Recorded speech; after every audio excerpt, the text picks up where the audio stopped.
The Flipside, Disc 6. What could be more impossible than a paralyzed man being able to walk again? Let me introduce you to a young teenager from Sacramento, California. His story will truly amaze you. Ben Underwood is a normal, healthy teenager in every respect, or so you would think. He enjoys doing everything you would expect a young teenager to do. He runs around the house, play fighting with his brother and his friends. He rides a bike. He skateboards. He rollerblades, plays basketball, and he also likes to play on his Nintendo Game Boy.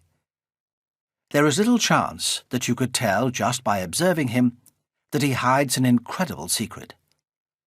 It is a secret that once learned will smash all preconceived notions of what is or isn't impossible. He has no eyes. The ones you see are false, purely cosmetic.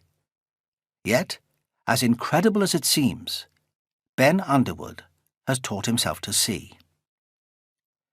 Ben lives with his family in the outer suburbs of Sacramento. When he was 2 years old, his mother, Aquanetta, noticed that the pupils of his eyes started to look fluorescent. Within a matter of days, the pupils had turned white. It transpired that Ben had a rare malignant tumour that affects only 6 children in every million. It is called a retinoblastoma. Ben's eye surgeon, Dr. James Rubin, explained that if left to its own devices, it would be lethal. It would kill him. The disease would spread locally, and he would never be able to survive. If Ben wasn't given treatment, the cancer would spread along the optic nerve and into his brain. Ben was immediately put on a course of intense chemotherapy and radiotherapy in an attempt to save his eyes. But after 10 months, the tumour had still not been completely eradicated. Ben's mother had to make the hardest decision of her life: continue treatment and risk the tumour spreading into Ben's brain, which would mean certain death, or allow the surgeons to remove Ben's eyes, which would save his life, but condemn him to a future living in total darkness. She chose the latter. When Ben woke up from his operation, he heard his mother's voice next to him and told her, "Mom, I can't see anymore. I can't see anymore. Oh, Mom, I can't see." But Aquanetta reassured him. "You can see, Ben. You can see with your hands." And she put his hands against her face. "You can see with your nose." And she put her hands up to his nose, and she said, "You can see me with your ears. Baby, you hear me." From that moment, Aquanetta refused to allow her son to think of himself as blind. "You don't have your eyes anymore," she told him, "but you still have your hands, your nose, and your ears. You can still see." Ben's mother was determined that her little boy was going to live as normal a life as possible. At times, she would lock herself away in her bedroom and cry. But when she came out, she would never let Ben know how much she felt sorry for him. "Because I didn't want him feeling sorry for himself," she says. "I just kept giving him confidence, courage, strength. That's all I've ever done." A year after Ben lost his eyes, something happened that astounded his mother. They were driving in the car when Ben said, "Mom, do you see that big building out there?" Aquanetta was stunned. They were passing a big building. She said, "I see that building out there. But do you see that building out there?" Ben had achieved something that up until recently most scientists believed was impossible. He had taught himself to see without eyes. Just as his mother had reassured him, he was able to see the world around him through sound. Ben is the only person in the world who can see using nothing but what is known as echolocation.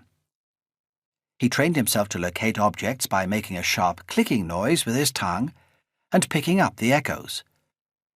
Using echolocation, he can identify objects. He can see their size and shape and determine precisely where they are. What Ben has achieved has to be seen to be believed. No one in their wildest dreams would have imagined it possible for a person to see without eyes. Except for one man, a brilliant neuroscientist who has taught numerous blind people to see again without using their eyes. In 1969, the science journal Nature published an article by a scientist who claimed that he had developed a device that enabled people who had been blind from birth to see. Neuroscientist Paul Barchirita had invented a device that involved a large video camera which sent electrical signals to a plate on the back of a chair. The plate contained 400 vibrating stimulators that rested against the blind person's skin. Each stimulator functioned much like a pixel on a TV screen to represent different shades of black and white. It was called Tactile Vision, and the blind people who were trained to use it were able to read, make out faces, see objects and distinguish distance. When they controlled the camera and described what they were seeing, they were able to pick out specific people. They could tell if a person in the room was standing or sitting, whether their hair was down or up in a bun. They could tell if a person was wearing glasses, if their mouth was open, and they could even tell if someone was moving their right or left hands. Barchirita's invention was largely ignored by the scientific community as it seemed too fantastical. Today, with exponential leaps in computer technology, Barchirita has refined his invention to the point where he uses tiny cameras that are incorporated into glasses that the blind person wears, and these transmit information to a computerized chip that sits on the tongue. The tongue was found to be a much better medium, as it is more sensitive than the back, and the saliva makes the conductivity more efficient. While most scientists are impressed with Barchirita's invention, there are some who refuse to acknowledge that it can be called seeing. If it's not stimulating the retina, it's unlikely to my mind that it's seeing, one neuroscientist was quoted as saying. However, Barchirita has demonstrated that the visual part of the brain is being stimulated by his device. He argues that we don't actually see with our eyes. The eyes only transmit data to the brain where the information is processed, and it is there that the real seeing is done. There is nothing special about the optic nerve, said Barchirita. The brain doesn't care where the information comes from. Do you need visual input to see? Hell no, he says. If you respond to light and can perceive, then it's sight. Barchirita's work goes some way to explaining how Ben Underwood has taught himself to see. He has trained his ears to detect, through echoes, what objects are around him and where they are. I can hear the wall over there, Ben says, pointing. The couch, the wall behind me, and the TV and the computer. His is a remarkable achievement and has pushed the frontiers of medical science. He has shown that the human mind doesn't deal with impossibilities. Ben has been featured on news channels and documentaries around the world. He is a bright, witty, handsome young boy who displays a wonderful sense of humour and love for life. He has high hopes and dreams. I want to be a writer, an inventor of video games, he says, and no one who knows him doubts that he will succeed at whatever he sets his mind to. Few would argue that Ben is destined for greatness. That he has achieved what he has is in no small part due to the support and confidence and love that he gets from his family and friends, especially his remarkable mother, Aquanetta. His story so far demonstrates that there really are very few limits to what can be achieved with the right attitude. Even more, Ben Underwood has become a symbol of hope and inspiration to hundreds of thousands of people who have seen him or heard his story. In defiance of his adversity, and by refusing to accept limitations that others outside his family and friends might have imposed upon him, Ben has achieved something that only a handful of people have accomplished throughout history. He has made the impossible possible, and in doing so, he found a monumental flipside.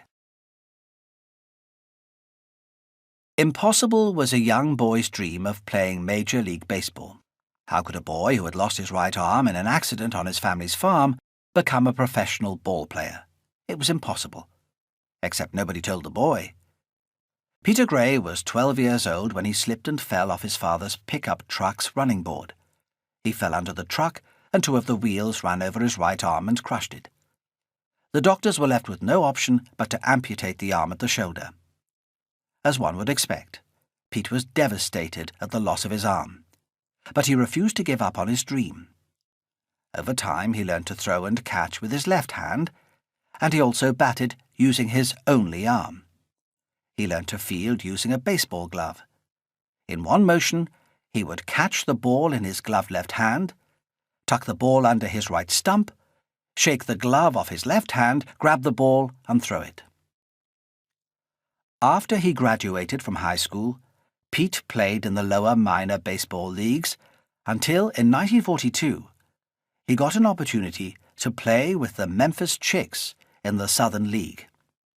Within 2 years, he had stolen 63 bases and had a .333 batting average.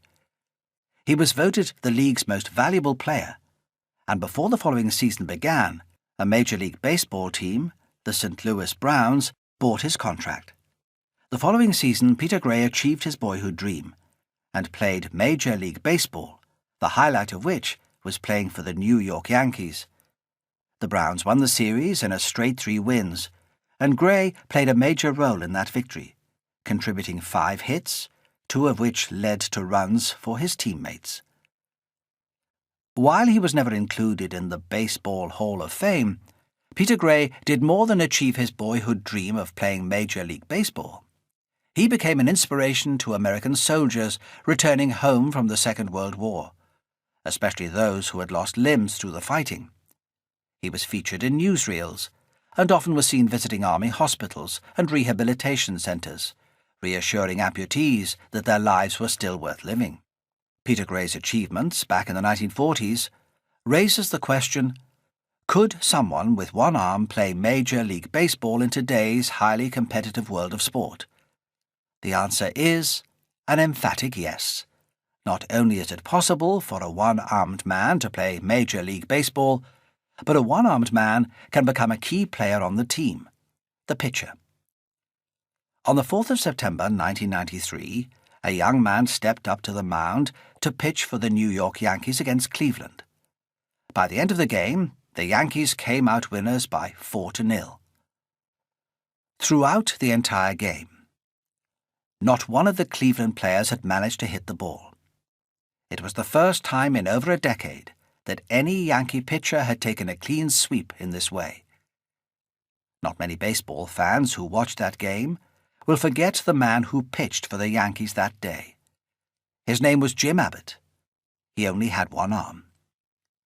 To be precise, Jim Abbott had 2 arms, but he had been born with only his left hand, so his right arm was only good as acting as a stump on which he could rest his glove while he pitched.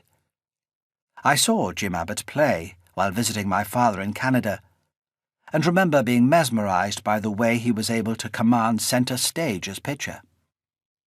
On one occasion, the ball was hit at him, and in one flowing but extremely fast motion, he caught the ball, removed his glove, and fired the ball off to first base to get the batter out.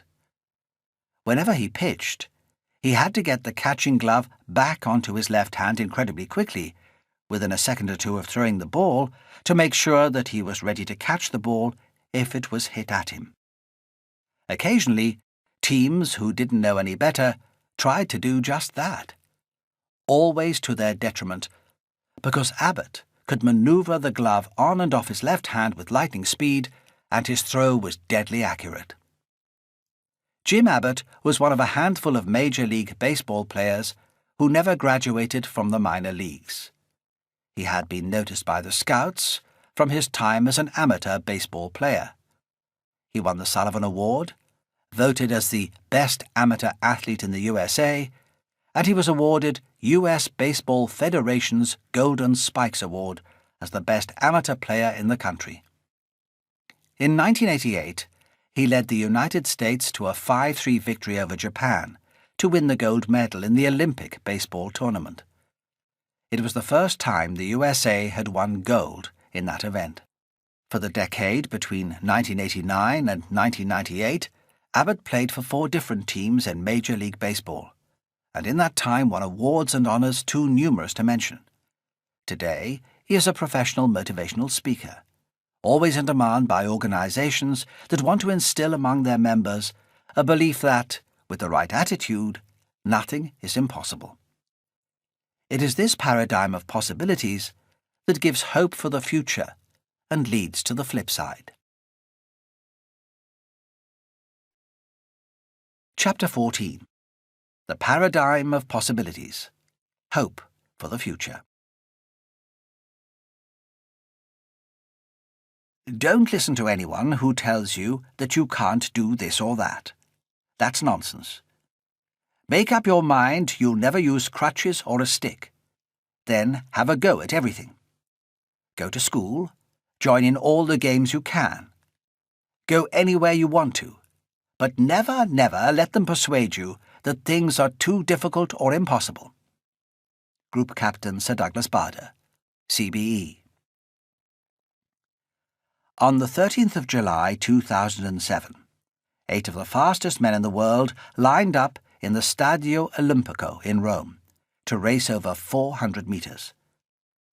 They were there to compete for a share of the $1 million prize offered by the IAAF Golden League.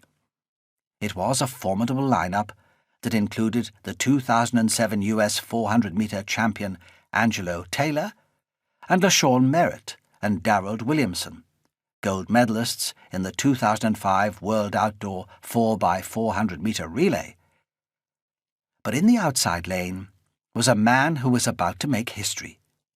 He stood out from the other runners, not because of his bright yellow vest or the fact that he was wearing sunglasses. What made him stand out, what raised gasps and cheers from the crowd as he prepared himself for the race ahead, the man in lane 8 had no feet. Oscar Pistorius was born on the 22nd of November, 1986 in Pretoria, South Africa. He was the younger son of Henke and Sheila Pistorius. Oscar's father recalls the anguish he felt at Oscar's birth. "I saw it when he was born. Neither the nurses nor doctors saw it. I held him in my arms when his umbilical cord was cut, and I told the doctors that there was something different about his feet. It was a very rare condition, with his lower legs and feet being severely deformed. Bones in both of his lower legs and feet were missing. Oscar had no fibulas. The ankles were present, but there were just 2 toes on each foot, and all of the lateral bones were absent." After his birth, Oscar's parents were faced with a terrible choice. Watch him grow up unable to walk, confined to a wheelchair, or amputate both feet in the hope of a better future and the chance to walk using prosthetics. Henke remembers how troubled he felt at this dilemma. Oscar had very ticklish feet. To cut those feet off and throw them in the dustbin was not a nice feeling, Henke says. It's hard. What if his son grew up resenting the fact that his feet had been amputated? But Henke and Sheila made the decision and opted for the chance that their son might walk one day, albeit with prosthetics. Before Oscar reached his first birthday, both of his feet were amputated. No regrets. Would I want my legs back? I'd have to sit down and think about it. Oscar Pistorius. There was never a time when I sat down with my parents and said, "Why don't I have legs?" or "What happened to my legs?"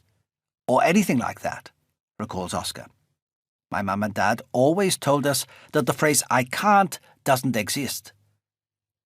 He has lived his life by this philosophy and hasn't let his disability stop him from doing anything. Whether it is water skiing, tennis, ice skating, rollerblading, or quad biking, Oscar would always give it a go. Interestingly, while Oscar remembers trying virtually every sport available, athletics was not one of them. "Athletics was never one of the things I enjoyed," he says. At school, Oscar wore standard prosthetic legs, yet still excelled in most sports. By all accounts, he became an accomplished water polo and rugby player. However, his dream of playing rugby was brought to an abrupt end when he was injured in a school rugby game. He was receiving a pass from his outside centre when his opposite wing crashed into him from one side, and another opponent landed on his leg from the other side. The damage to Oscar's knee forced him to stop playing the game he loved. However, the knee injury that curtailed his days of playing rugby was the primary catalyst in the extraordinary achievements that would follow.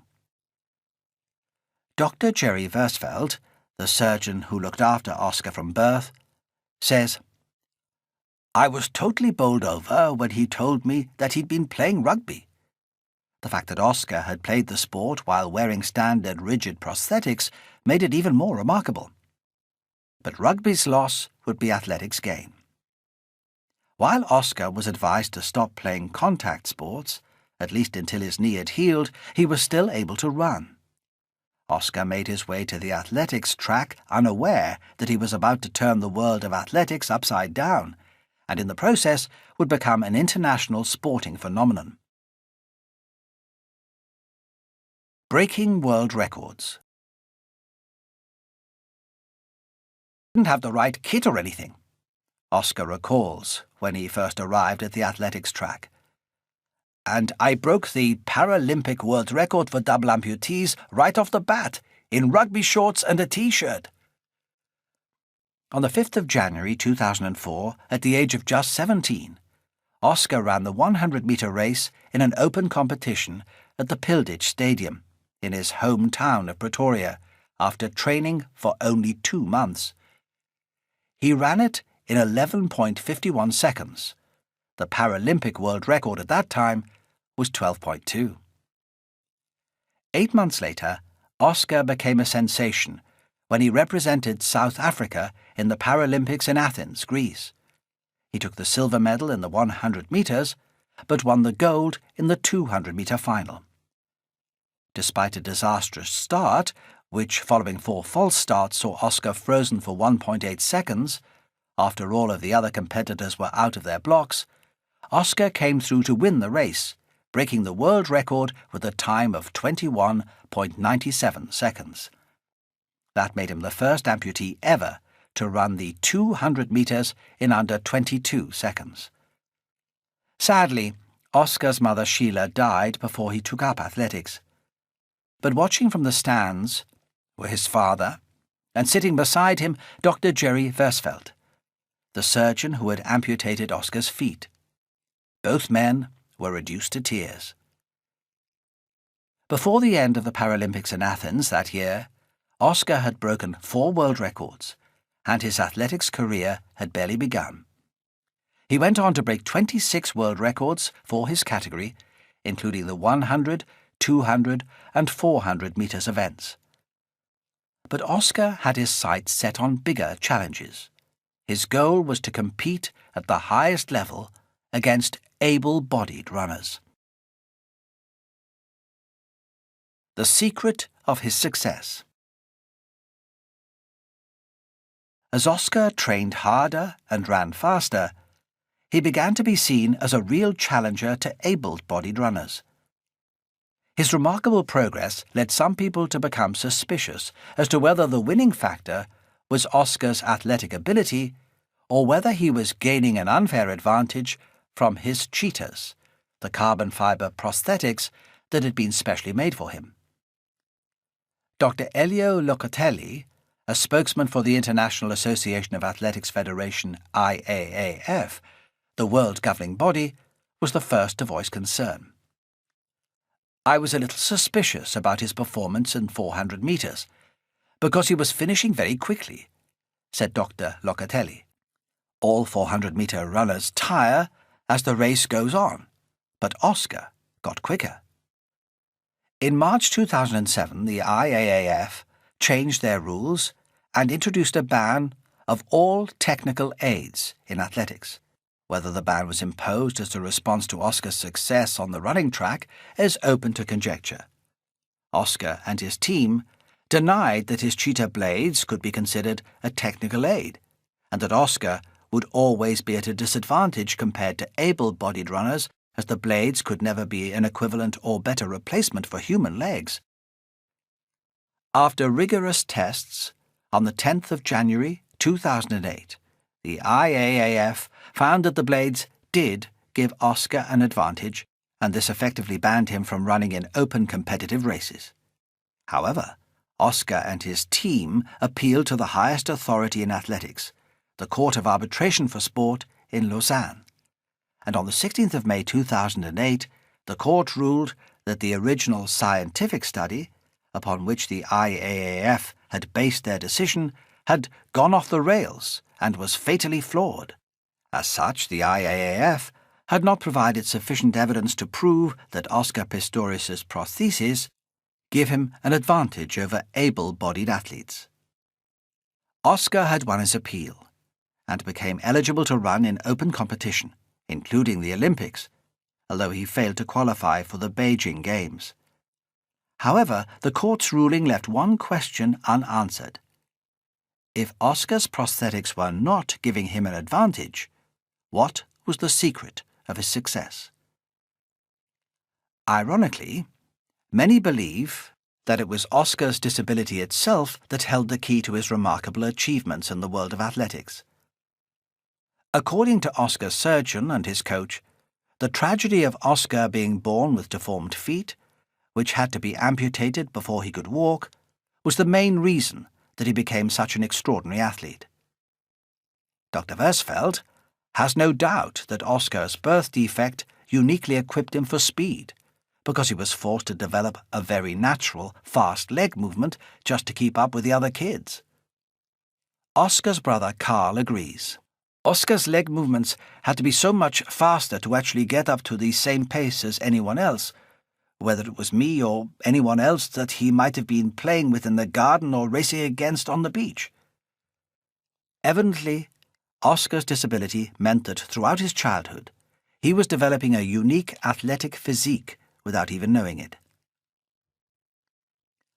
Oscar's coach, Ampy Lowe, is in no doubt that it is Oscar's unique leg movements that enabled him to become such an exceptional athlete. The first time I saw him, I thought, hey, I can work with this guy. You know why? As a sprint coach, I saw his leg speed. Oscar is special, he says, with firm conviction.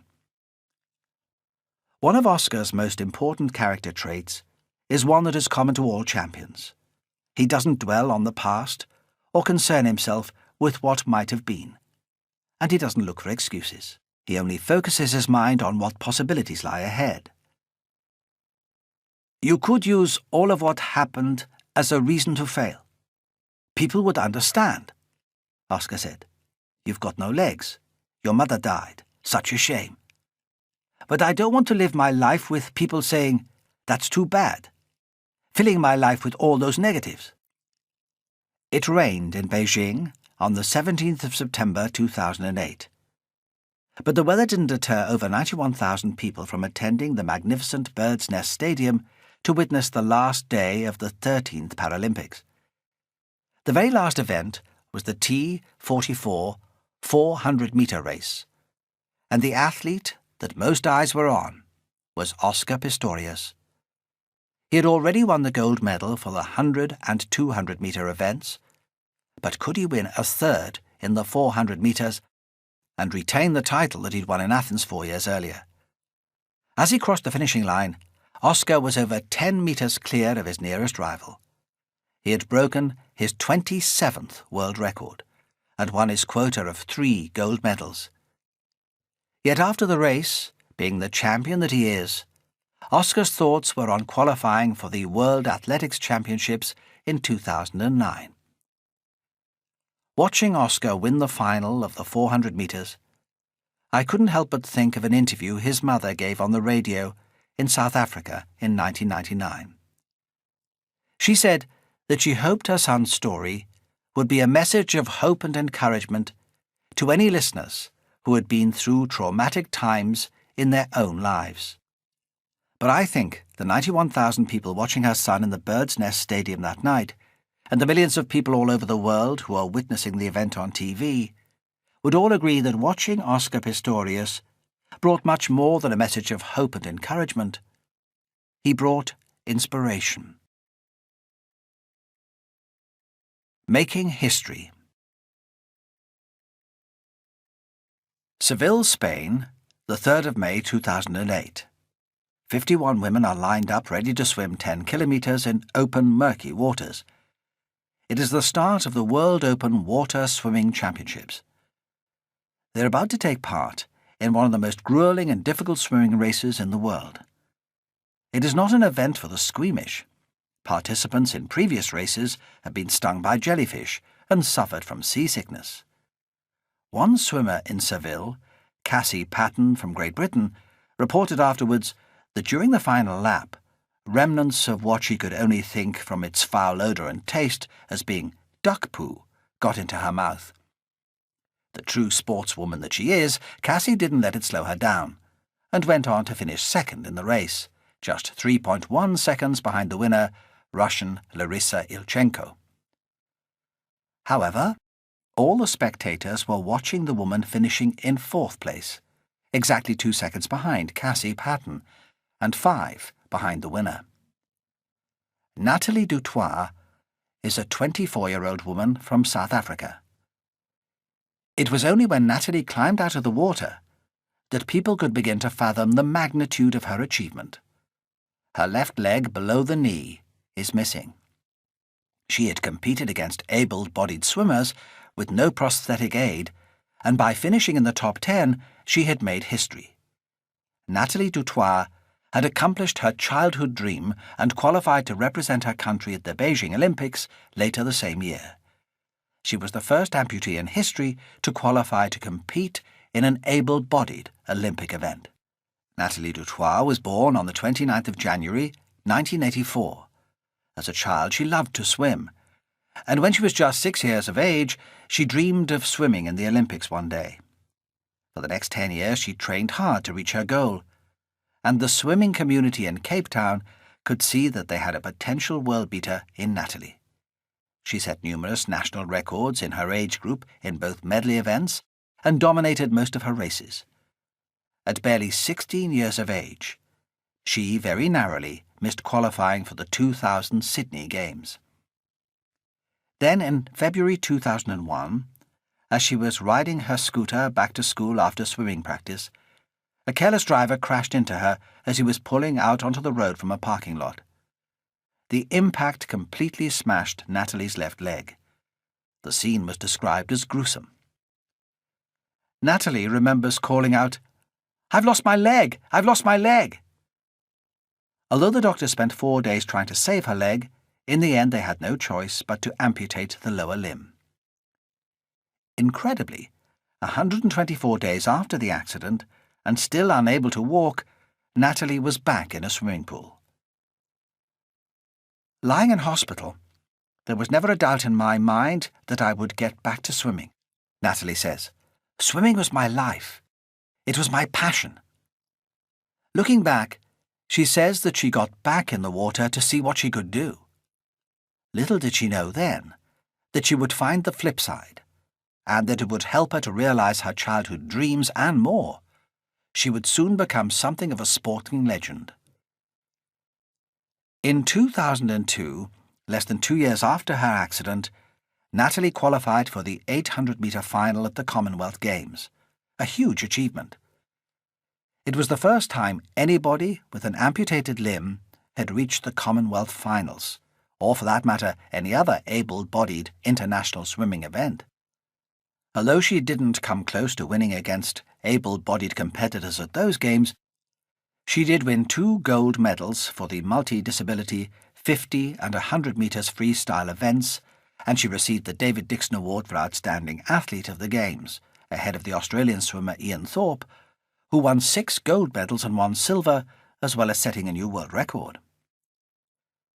In 2003, Natalie competed in the Afro-Asian Games, where she won silver and bronze medals for the 800 and 400 metres freestyle races. In the same year, at the All-African Games, she won a gold medal for the 800 metres freestyle. Incredibly, these victories were won swimming against able-bodied competitors. The following year, 2004, Natalie won a total of 6 medals, 5 gold and 1 silver, at the Paralympics in Athens. But it was in Beijing, in the summer of 2008, that Natalie Dutoir realised her dream of representing her country in the Olympics. In the 10-kilometre open water race, she finished in 16th place in a field of 24 world-class able-bodied swimmers. It was an outstanding achievement. She was honoured to carry the South African flag in the opening ceremony, which was another record, as it was the first time a disabled athlete was given the honour of carrying a flag at an able-bodied Olympics. The same honour was given to her in the subsequent Paralympics, where Natalie won a staggering 5 gold medals.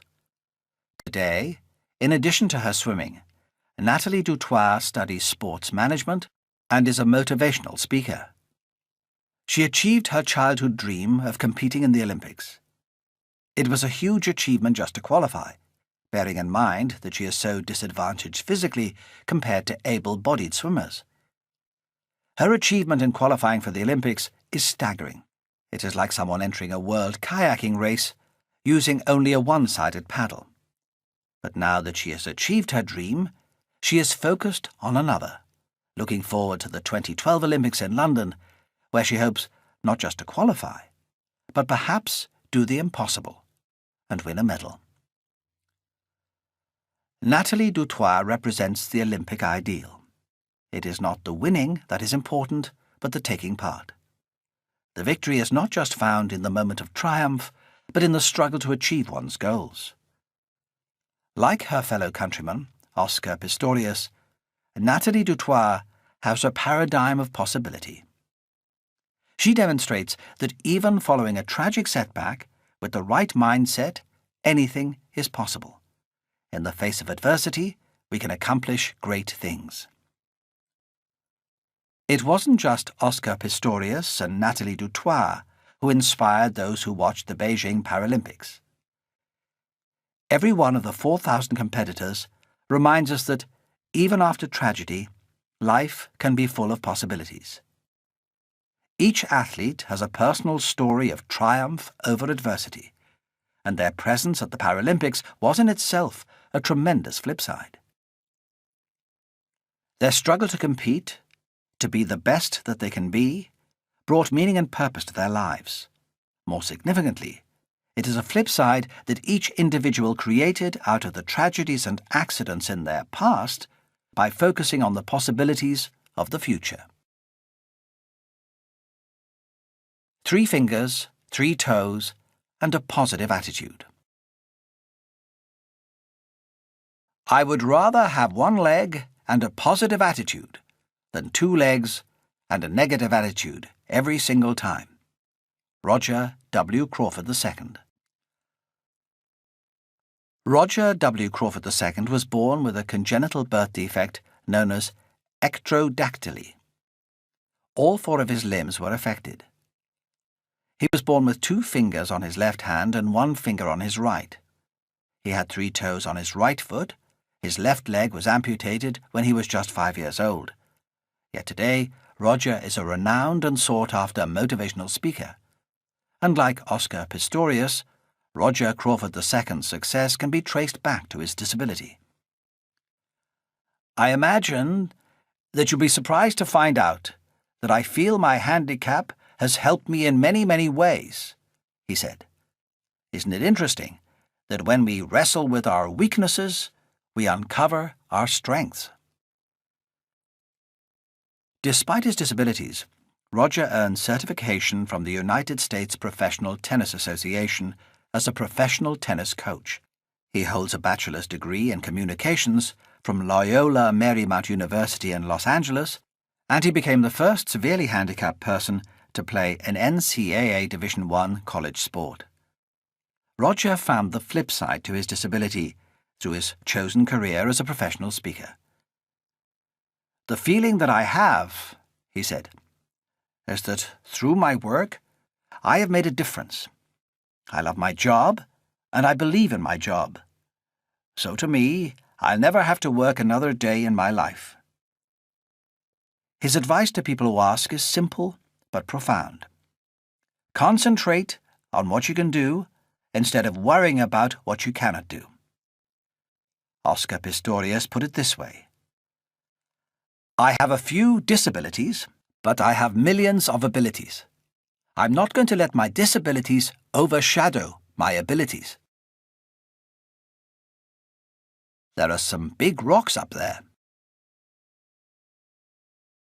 In the heat of the Texas summer, a veteran climber is making his way down the Guadalupe Peak in Texas. As he looks ahead, he becomes somewhat perplexed. In front of him is a group of men who are on their way to the top. He looks around at the men incredulously.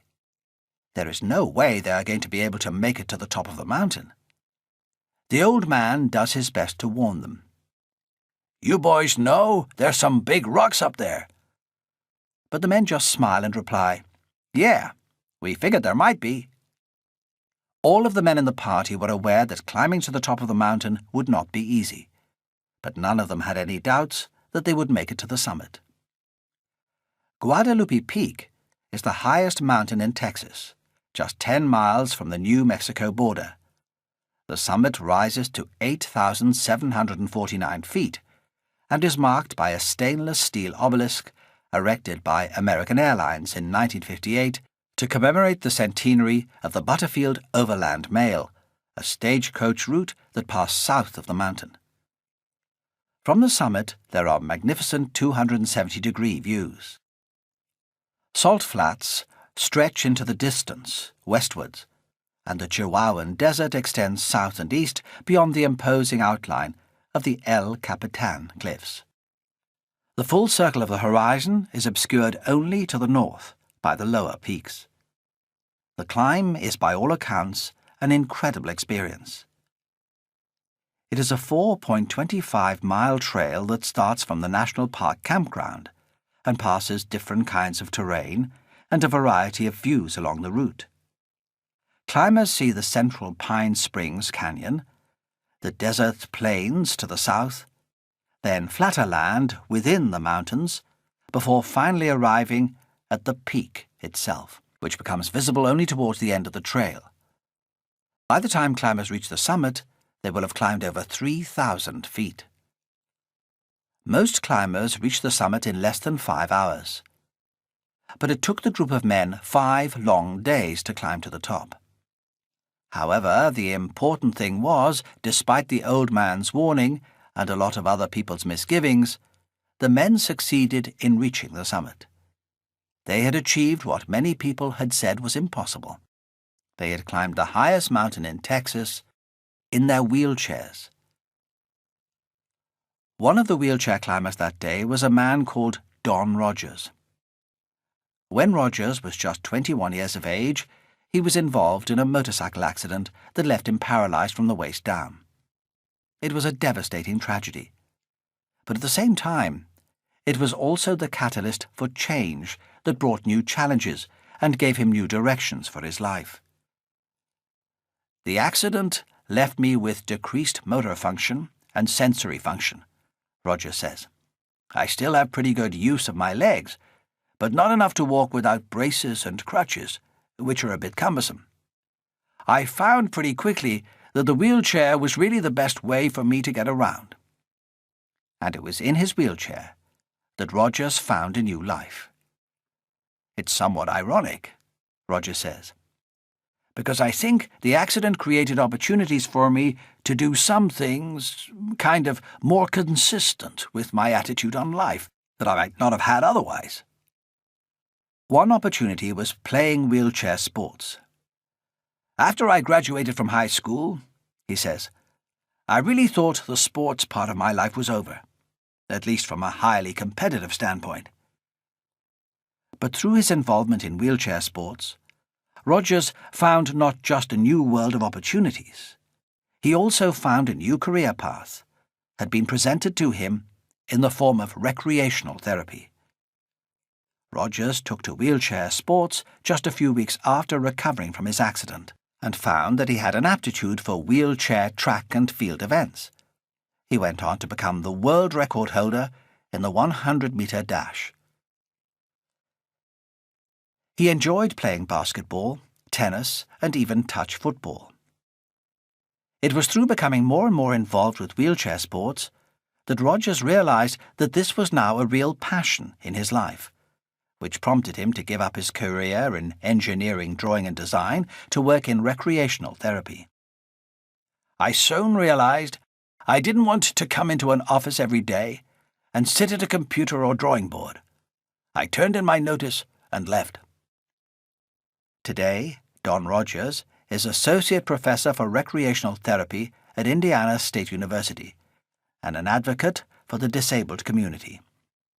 He directs the Challenge course at the university, which he designed to help people with disabilities experience outdoor trail-type activities, where they have to negotiate trail-like scenarios and overcome various obstacles along the course. He demonstrates that when we approach a goal with a positive attitude, we can achieve things that previously we had thought impossible. And that belief is the cornerstone of the Flipside. When we come through adversity, we often become aware of our own potential for the first time. Overcoming difficulties can create a paradigm shift where people come to believe through their struggle and conquest that even though they may have suffered loss, life remains full of possibilities. Chapter 15. The Three Avenues, the Search for Meaning. We must never forget that we may also find meaning in life, even when confronted with a hopeless situation, when facing a fate that cannot be changed. For what then matters is to bear witness to the uniquely human potential at its best, which is to transform a personal tragedy into a triumph, to turn one's predicament into a human achievement. Viktor Frankl, Man's Search for Meaning. They came for him on the 25th of September 1942. Along with his wife Tilly and his parents, Dr. Viktor Frankl was transported to Theresienstadt concentration camp in the northwest region of what is now the Czech Republic. It was to be the beginning of an unimaginable nightmare that would last 3 years, in which Dr. Frankl lost almost everything and everyone that he held dear. With the exception of his one sister, who had escaped by emigrating to Australia, all of his family were murdered. Dr. Frankl survived one of the darkest, most shameful periods in Europe's history, and bore witness to deprivation and killing on a scale that had never been seen before. Yet, even in those direst of circumstances, enduring extreme hardship and facing the constant threat of death, Dr. Frankl was able to find something in his suffering and through his experiences that would not just change his life, but would also go on to help, literally, hundreds of thousands of others. Dr. Frankl did not just survive Nazi persecution. He found a flip side. The fortress of Theresien was built in the latter part of the 18th century and took its name from the mother of the Austrian Emperor Joseph II, who commissioned it. During the First World War, it was used as a prison, but in 1941, the Gestapo turned the fort into a concentration camp, and it became known by the German name of Theresienstadt. The main fortress had been a Czech town before the war, and had the capacity to accommodate 7,000 people. After the Nazis had converted it into a concentration camp, at any one time over 50,000 Jewish men, women and children would be crammed in. In his book, Man's Search for Meaning, Viktor Frankl describes the horrific living conditions in Theresienstadt. 1,500 captives were cooped up in a shed built to accommodate probably 200 at most. We were cold and hungry, and there was not enough room for everyone to squat on the ground, let alone to lie down. 1 5-ounce piece of bread was our only food for 4 days. All the inmates of Theresienstadt were used as slave labour, and those who were too weak to work were deported to Auschwitz to be gassed. Food was scarce, medicines and tobacco were forbidden, and the camp rules even forbade men and women to meet. Anyone caught breaking the rules, or not seen to be working hard enough, could expect to be beaten or worse. But the thing that they feared most was the constant threat of being transported to one of the Nazi death camps, such as Auschwitz or Bergen-Belsen. The final records show that when the Russian army liberated Theresienstadt at the end of the war, on the 9th of May 1945, they found a total of just 17,247 survivors. Of the 144,000 Jews who were sent to Theresienstadt, 33,000 died in the camp, mostly from hunger, stress and disease, especially the typhus epidemic, which affected the camp inmates at the very end of the war. More than 88,000 people were deported to Auschwitz and other extermination camps, and of the 15,000 or so children who had been living in the children's home inside the camp, only 93 survived. With that background, it is difficult to imagine how it is possible that anyone could find any solace or meaning in the sufferings endured in a Nazi concentration camp. Yet Dr. Frankl managed to do just that, and more. His experiences led him to what many psychologists believe was one of the most significant discoveries of the 20th century in the field of clinical psychology. It was a discovery that has helped people in the darkest periods of their own lives and has repercussions for anyone facing any form of adversity, trauma, or suffering. That discovery was a new approach in psychotherapy that was based upon what Dr. Frankl referred to as the 3 avenues to the meaning of life. The 3 avenues. Viktor Frankl was born on the 26th of March, 1905, to a Jewish family in Vienna.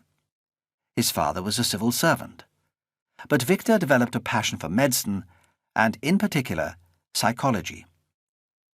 His specialist areas were the treatment of depression and the prevention of suicides. From 1933 to 1937, Viktor Frankl was head of the Suicide Pavilion at the Vienna General Hospital, which sought to help people who were prone to be suicidal. It was through his subsequent observations and experiences in the Nazi concentration camps that Dr. Frankl kept coming back to one question: how can one say yes to life in spite of tragedy and suffering? The answer to that question was what formed the basis of a completely new field of psychotherapy developed by Dr. Frankl, which became known as logotherapy. The word logo derives from the Greek word for meaning. Logotherapy differs from other schools of psychology in that it is concerned with helping patients or clients find meaning in their experiences, particularly in times of adversity.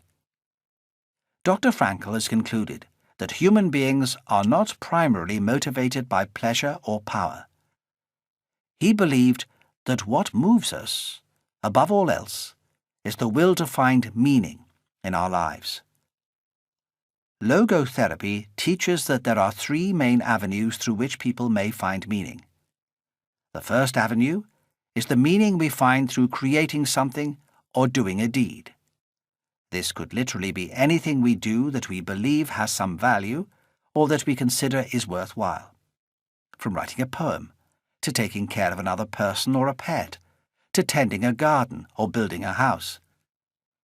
The second avenue to meaning in life is found when we experience something or encounter someone. Logotherapy helps people to appreciate that they do not need to win or necessarily to succeed in achieving their goals in order to find meaning in life. The second avenue supports the Olympic ideal. It is not the winning that is important, it is the taking part. Dr. Frankl taught that the experience itself, the taking part, can be as valuable, or sometimes more valuable, than winning a medal. For me, one of the best examples of the second avenue to meaning in life came from a wonderful story that appeared in the Chicago Tribune in May 2008.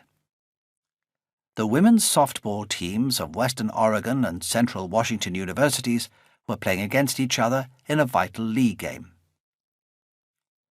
The diminutive figure of Sarah Tucholsky, just 5'2", stepped up to the plate. Two of her teammates were on bases. Sarah swung and missed the pitcher's first throw. She steadied herself for the second throw, and with the best swing of her life, she hit the ball out of the park. It was the first time she had hit a home run in competitive softball, and it meant that her team would get 3 runs, which would put them in the lead. Sarah was ecstatic, but her excitement was short-lived. As she rounded the first base, she forgot to tag it, and in turning back to touch the base, she twisted her knee and collapsed. All she could do was crawl back to first base. Unless she could make it round all of the bases, the home run would not count. The first base coach warned that she would be called out if any of her teammates tried to help her. The umpire said that she could call for a pinch runner, someone to run in her place, but that would only count as a single run. The 3 runs that she had been expecting, the other 2 from her teammates who had been standing on the bases, would not count. Then something happened that stunned everybody. The spectators, the players, and the referees. The Central Washington player holding first base, Mallory Holtman, asked the umpire if she and her teammates could help Sarah Tucholsky. Although it was something that had no precedent, the umpire confirmed that there was no rule against it. So Holtman and one of her teammates, Liz Wallace, put their arms under Sarah Tucholsky's legs as she put her arms around their shoulders, and they carried her around the bases, gently lowering her at each of the 3 other bases so that she could tag each one with her good leg. As they reached the home plate, the crowd were moved to tears and on their feet, cheering. Mallory Holtman took her softball seriously. She was the career holder of the most number of home runs scored in the Great Northwest Athletic Conference League.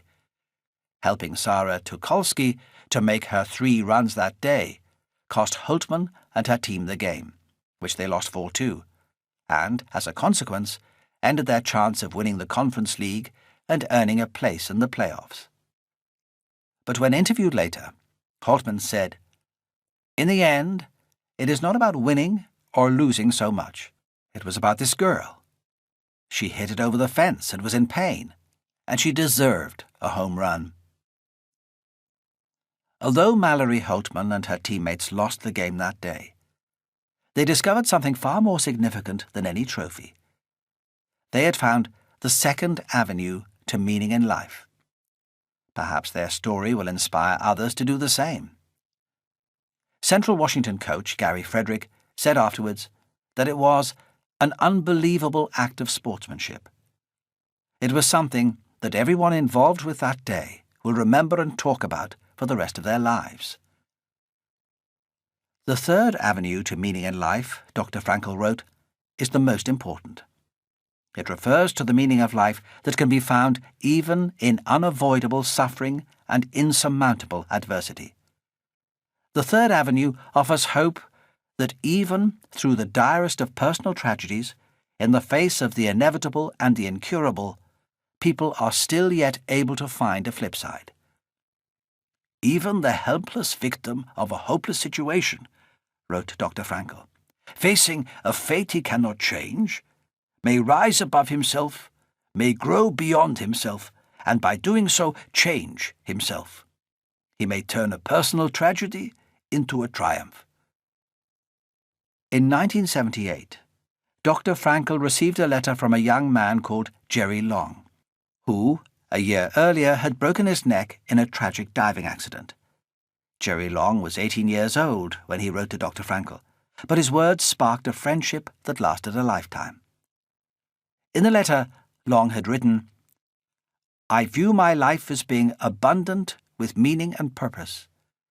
The attitude that I adopted that fateful day has become my personal credo for life. I broke my neck. It didn't break me. I'm currently enrolled in my first psychology course in college. I believe that my handicap will only enhance my ability to help others. I know that without the suffering, the growth that I have achieved would have been impossible." Though just 18 years old at the time, Long had been moved when he read Dr. Frankl's book, Man's Search for Meaning, and he had been determined to give his accident a positive meaning.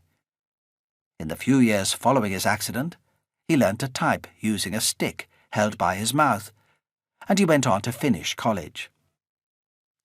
Long attended courses at college via a special telephone system that allowed him to hear and participate in class discussions. Through dogged determination and hard work, Jerry Long later obtained a doctorate in clinical psychology and went on to receive numerous professional accolades and awards in that field. However, perhaps his greatest accolade came from his friend and mentor, Dr. Viktor Frankl, who described Jerry Long as a living testimony to the defiant power of the human spirit, a phrase referred to in logotherapy to explain the third avenue to meaning in life. The third avenue was one of the first steps on the path that led to the discovery of the phenomenon known as post-traumatic growth, PTG. But while other psychologists were demonstrating that all trauma brought opportunities for growth through logotherapy, Dr. Frankl had provided a prescription to help people achieve that growth. The third avenue became the path to the flip side, where there was no tangible or obvious benefit to be found in the trauma. In their work as therapists, practitioners of logotherapy will, through reflective questions, guide a patient to find meaning in their suffering and give new meaning to their life.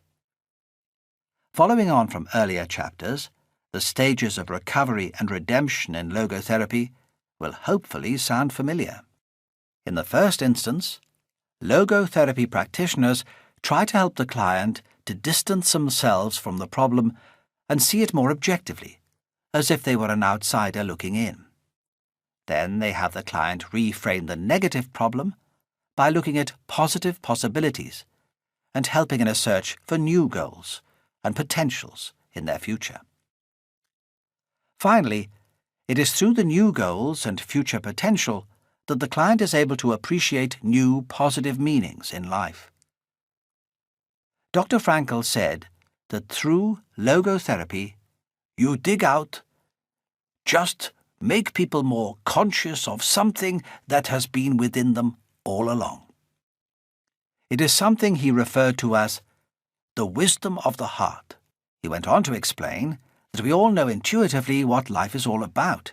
We all have a thirst for meaning in our lives, and logotherapy reminds us of that need and helps people find it even in what appears to be a hopeless situation.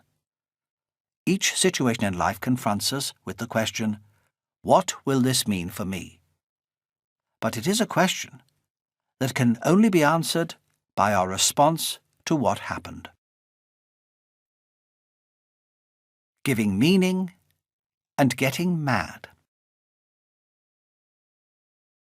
It was a beautiful sunny May day in Fair Oaks, California. 13-year-old Carrie Leitner was walking with a friend to a local carnival. As she chatted with her friend, Carrie was unaware that a car had turned into the residential street and was speeding and swerving erratically. The car accelerated and swerved straight into Carrie. The impact literally knocked her out of her shoes and catapulted her over 125 feet. Her friend was frozen with horror. The car's driver passed out, but when he came to, he sped away, leaving Carrie dying on the road. It wasn't until Candace Leitner returned home later in the afternoon with the shopping that she found her father and her ex-husband Steve sitting on the front lawn, waiting for her.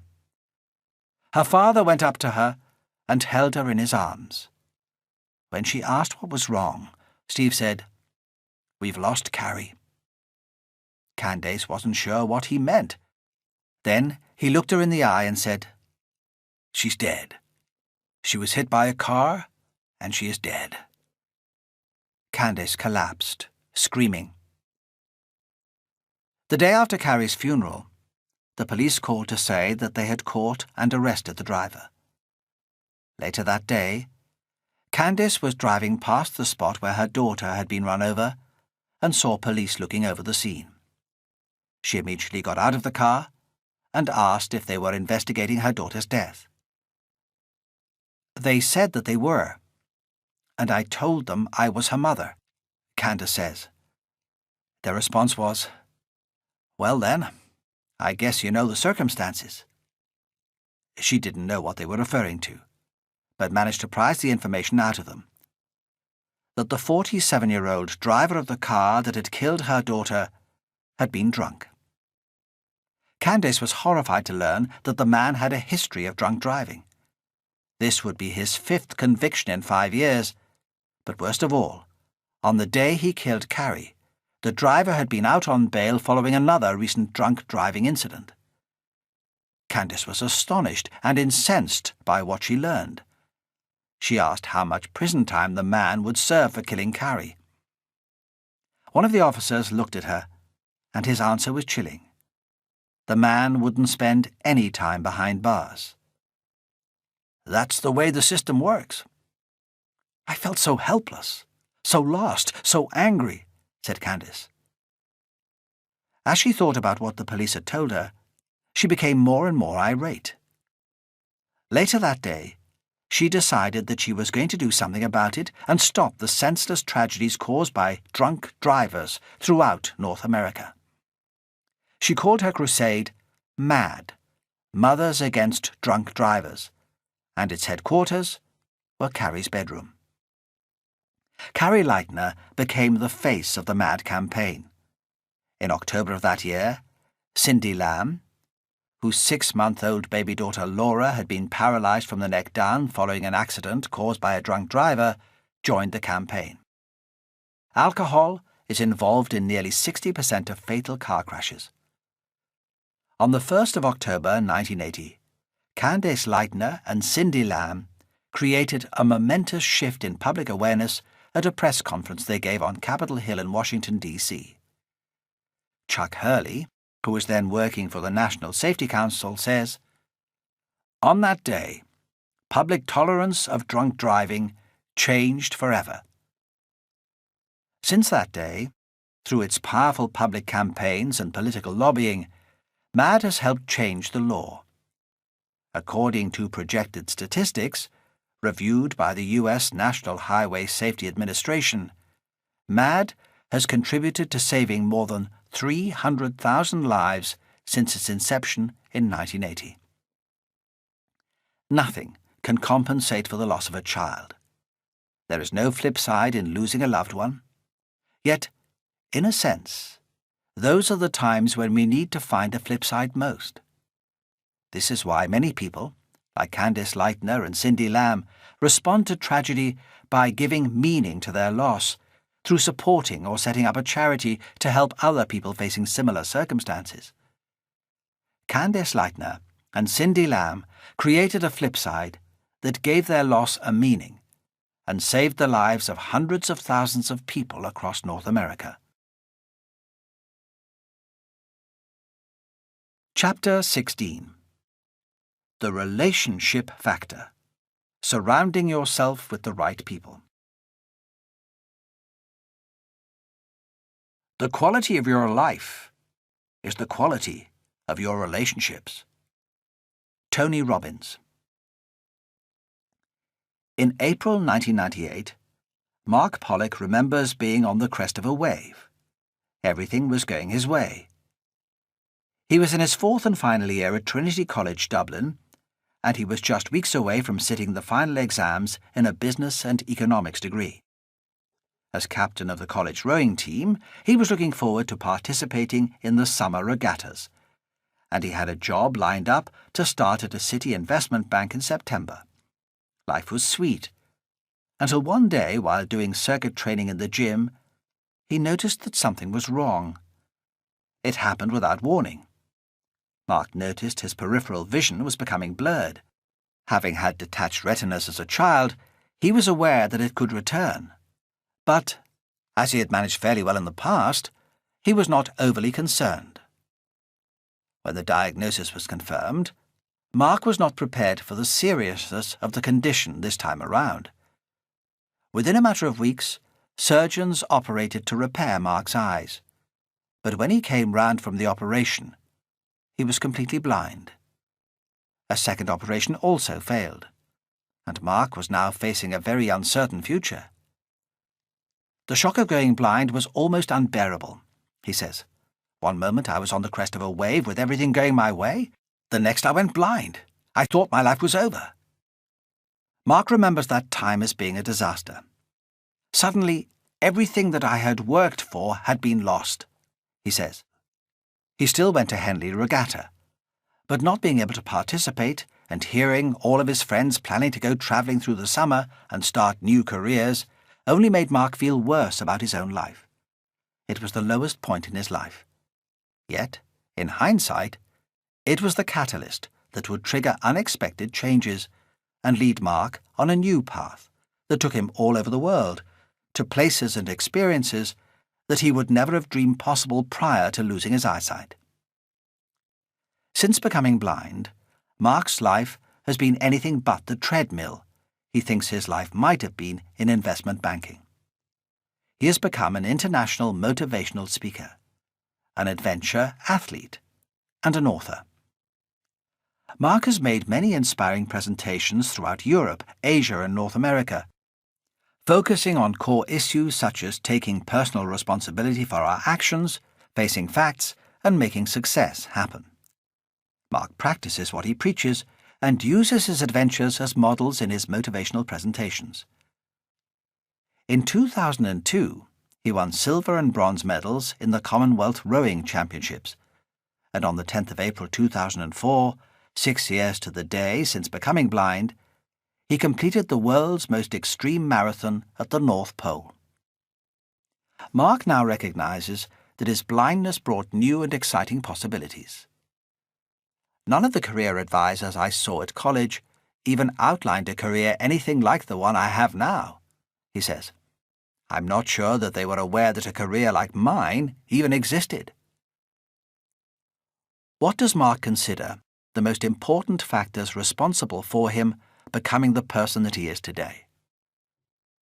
There came a point when I realized that there were still possibilities for me to do things with my life, and possibilities of continuing sports, in particular rowing.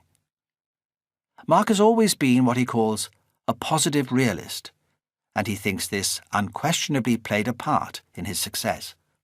In addition, he's always been goal-oriented. I find it very natural to focus on goals, he says, and run lots of different projects.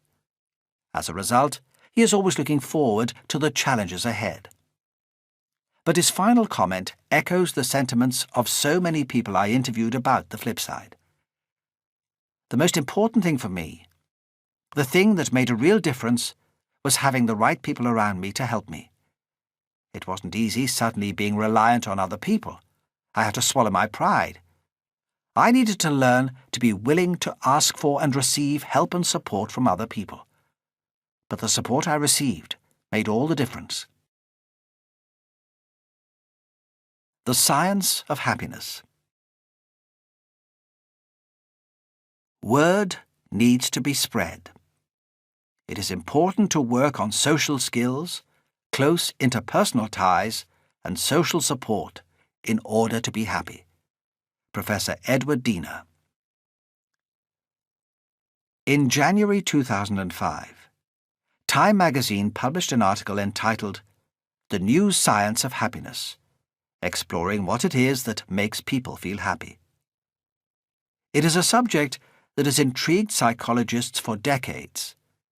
But it is only in recent years, with the interest led by Professor Martin Seligman in what has been called positive psychology, that scientists in this field have begun to turn their attention to those emotions that promote health and well-being in place of the traditional approach of treating mental health problems.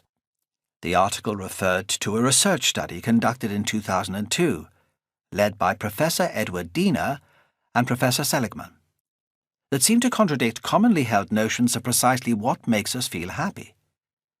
Many people assume that money and material possessions will bring happiness. Professors Diener and Seligman surveyed university students, and the results revealed that once our basic needs are met, additional income does very little to raise our feeling of happiness. They found that happiness is not associated with youth, marriage, or intelligence, and it is not significantly affected by the weather, although lack of sunlight can cause seasonal affective disorder, SAD, otherwise known as winter depression or winter blues, a mood disorder caused by lack of sunlight. The single most significant factor that contributes to people's happiness is their relationships.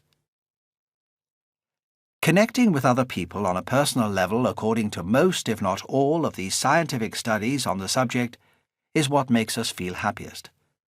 Helping others is something that gives life purpose and meaning. This explains how and why people who experience setbacks and adversity often report being happier than they were before the setback or trauma. The traumatic event is often seen as a spark that ignites closer relationships with people in our social circle, especially our friends and family, and it invariably leads to more profound relationships with new people. Today, most happiness exercises, being tested by positive psychologists, are focused on helping people feel connected to others. Science has finally begun to understand the wisdom of the Dalai Lama. We humans are social beings. We come into the world as the result of others' actions. We survive here in dependence on others. Whether we like it or not, there is hardly a moment of our lives when we do not benefit from others' activities. For this reason, it is hardly surprising that most of our happiness arises in the context of our relationships with others. This ends Disc 6.